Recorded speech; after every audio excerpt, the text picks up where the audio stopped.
सुरभि अपनी माँ रेखा के साथ एक छोटे से शहर में रहा करती थी। जब से उसके पिता का देहांत हुआ था, उनकी आर्थिक हालत बहुत खराब थी, क्योंकि सुरभि के पिता ने फिर भी सुरभि को पढ़ाने के लिए लोन ले रखा था। सुरभि की माँ घरों में काम करके जो पैसे लाती, वो उससे अपने घर को चलाया करती और घर में ही रहकर सुरभि थोड़ी बहुत सिलाई का काम किया करती और उससे उनका जीवन यापन हो रहा था। माँ, आप आ गई? आज तो बहुत देर से आई हैं आप। हाँ बेटा, आज मालिक के यहाँ पार्टी हुई थी तो उसी का काम ज्यादा था। माँ, आप ऐसे कब तक काम करती रहेंगी? काम तो करना पड़ेगा ना, लोन भी तो चुकाना है, वरना तेरे पिताजी की आत्मा को परेशानी होगी। ये तो आप बिल्कुल ठीक कह रही हैं माँ, पर मुझे अच्छा नहीं लगता कि आप ऐसे लोगों के घरों पर जाकर काम करती हैं। माँ, मुझे बहुत बुरा लगता है। अरे मेरी बच्ची, तो मायूस मत हो। जब तेरी शादी हो जाएगी ना, फिर मैं कोई काम नहीं करूँगी, वृद्धाश्रम में जाकर रहने लगूंगी। माँ, आप वहाँ जाकर क्यों रहेंगी? बेटा, तेरी शादी के बाद तो मेरा कोई नहीं रहेगा ना, मुझे वहीं जाकर रहना चाहिए। ऐसा कुछ नहीं होगा माँ, क्योंकि मैं शादी ही नहीं करूँगी। बेटा, शादी तो करनी पड़ेगी, हर लड़की को करनी पड़ती है। अच्छा माँ, ये सब छोड़ो, खाना खाते हैं? हाँ बेटा, खाना खा लेते हैं। वो दोनों बातें करते करते खाना खाकर सो जाते हैं। ऐसे ही दिन बीतते रहते हैं और रेखा घरों में जाकर काम करती है। सुरभि घर में रहकर सिलाई करती है। फिर एक दिन सुरभि अपनी माँ से कुछ सिलाई का सामान बाजार से मंगवाती है। माँ, मुझे सिलाई का कुछ सामान मंगाना है, आप शाम को आते हुए बाजार से ले आना। हाँ बेटा, बता दे क्या लाना है, मैं ले आऊंगी। बाजार में बहुत चहल पहल हो रही थी, क्योंकि त्योहार के दिन चल रहे थे और करवा चौथ का पर्व आने वाला होता है। वहाँ ये सब देखकर रेखा थोड़ी सी मायूस हो जाती है और सोचने लगती है, आज अगर सुरभि के पापा हमारे साथ होते तो मैं भी उनके लिए करवा चौथ का व्रत रखती। रेखा सोच ही रही होती है और उसकी आंखें नम हो जाती है और वो सामान लेकर घर चली जाती है। सुरभि बेटा, कहाँ है? ले, मैं तेरा सामान ले आई। माँ, आप सामान ले आई हो? माँ, आपकी आंखें लाल क्यों लग रही हैं? आप रो रही थी क्या? नहीं बेटा, मैं रो नहीं रही थी, बस बाजार की चहल पहल देखकर तेरे पापा की याद आ गई। ऐसा क्यों माँ? शादी के बाद तेरे पापा के लिए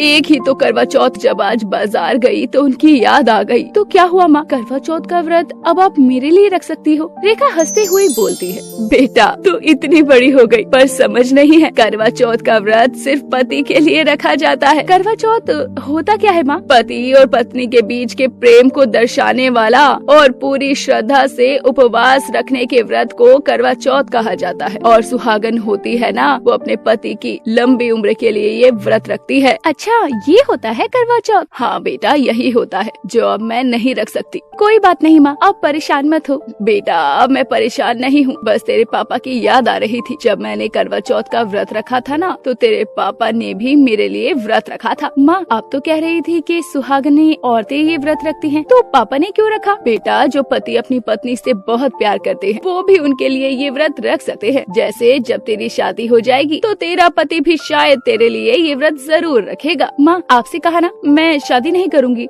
मैं आपको अकेला छोड़कर नहीं जाने वाली हूँ। ऐसा बोलते हुए सुरभि वहाँ से चली जाती है। ऐसे ही समय बीता है। फिर एक दिन सुरभि कहीं जा रही होती है कि तभी वो विशाल की गाड़ी से टकरा जाती है। अरे तुम अंधे हो क्या, दिखा नहीं है? तुम खुद तो देखो कहाँ चल रही थी, बीच रास्ते में। वैसे तुम्हारा नाम क्या है? तुम्हें मेरे नाम से क्या लेना? बता भी दो। मेरा नाम सुरभि है। सुरभि वहाँ से नाम बताकर चली जाती है। विशाल सुरभि को देखते ही पसंद कर लेता है और थोड़े ही दिनों में विशाल सुरभि के घर रिश्ता भेजता है और उन दोनों की शादी हो जाती है। शादी बहुत ज्यादा धूमधाम से होती है, क्योंकि विशाल सुरभि को बहुत ज्यादा पसंद भी करता था। विशाल की माँ सुनंदा को सुरभि पसंद नहीं होती। सुनंदा आरती की थाल लिए सुरभि का स्वागत करती है। बहू, अपने दाहिने पैर से ये कलश गिराकर अंदर आ जा। आओ बहू, तुम्हारा स्वागत है हमारे घर में। ऐसे ही कुछ दिन बीत जाते हैं। सुनंदा अपनी बहू सुरभि को बात बात में गरीब होने का ताना मारती। अब करवा चौथ आने वाला था और ये सुरभि का पहला करवा चौथ होता है। सुनंदा, सुबह से देख रहा हूँ तुम किस हिसाब में लगी हो, पेन और कॉपी लेकर? अरे मैं लिस्ट बना रही थी। किस चीज की लिस्ट बना रही हो? राशन तो तुम कल ही लेकर आई हो। बहू का पहला करवा चौथ है। अरे तो उसके मायके से जो शगुन का सामान आएगा ना, उसी की लिस्ट बनाई है मैंने। ये क्या कह रही हो सुनंदा? तुम्हें पता है ना, बहू के मायके में कोई नहीं है माँ के सिवा।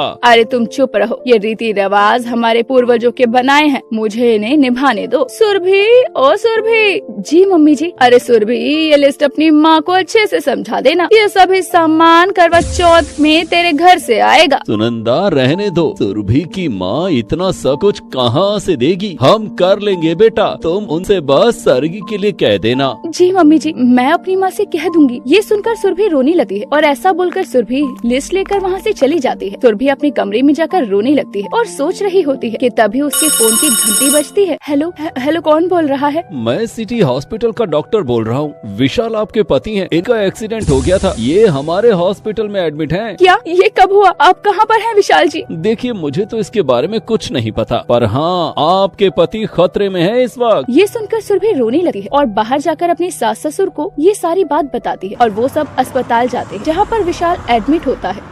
डॉक्टर साहब, अब मेरा बेटा कैसा है? देखिए, भगवान से प्रार्थना कीजिए, आपका बेटा खतरे में है। ये सब सुनकर सुरभि और सुनंदा दोनों ही रोने लगती हैं। सुरभि भगवान से प्रार्थना करने लगती है। दूसरे दिन करवा चौथ का व्रत होता है और भूखी प्यासी सुरभि बिना कुछ खाए करवा चौथ का व्रत रखती है और पूरे दिन भगवान के आगे हाथ जोड़कर अपने पति की ठीक होने की प्रार्थना करती है। हे भगवान, मेरे पति को ठीक कर दे, उन्होंने तेरा क्या बिगाड़ा है, उन्हें खतरे से बाहर निकाल दे। करवा माँ, मेरे पति को ठीक कर दो। बैठे बैठे सुरभि की आंखें लाल हो जाती है और वो सपने में करवा माता को देखती है। माँ, तुम आ गई। मुझे पता था अपने भक्त की प्रार्थना को तुम व्यर्थ नहीं जाने दोगी। तुम सुहागनों के दिन मुझे विधवा नहीं बना सकती। हाँ बेटा, मैं तुम्हारे पति को ठीक नहीं कर सकती, हाँ, पर मैं आशीर्वाद देती हूँ कि तुम्हारे पति ठीक जल्दी हो जाएंगे। एकदम सुरभि नींद से उठती है और सोचती है, मेरा करवा चौथ का व्रत ऐसे ही व्यर्थ नहीं जाएगा। मैं खुद चाहती हूँ कि मेरे पति की रक्षा के लिए माँ आई है और अब उन्हें कुछ नहीं होगा। तभी जाकर सुरभि डॉक्टर से पूछती है,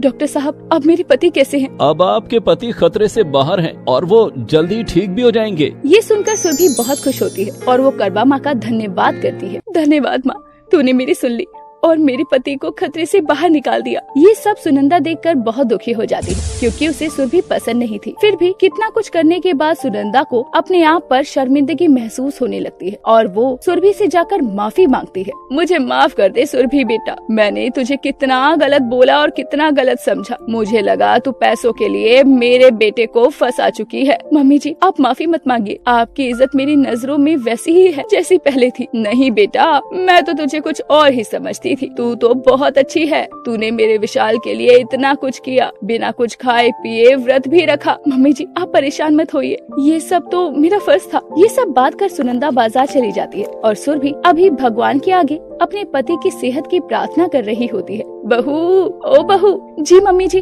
अभी आई। ये ले बेटा, ये साड़ी, मैं बाजार गई थी तो मुझे ये साड़ी तेरे लिए बहुत पसंद आई। तुम शाम को पूजा के वक्त पहन लेना। थैंक यू मम्मी जी, ये साड़ी तो बहुत सुंदर है, मैं शाम को यही साड़ी पहनूंगी। सुरभि को अब सुनंदा पसंद भी करने लगती है। फिर शाम हो जाती है। सुरभि सुनंदा की दी हुई साड़ी पहनकर तैयार हो जाती है और सब लोग अपना करवा चौथ का व्रत चांद को देखकर खोलते हैं।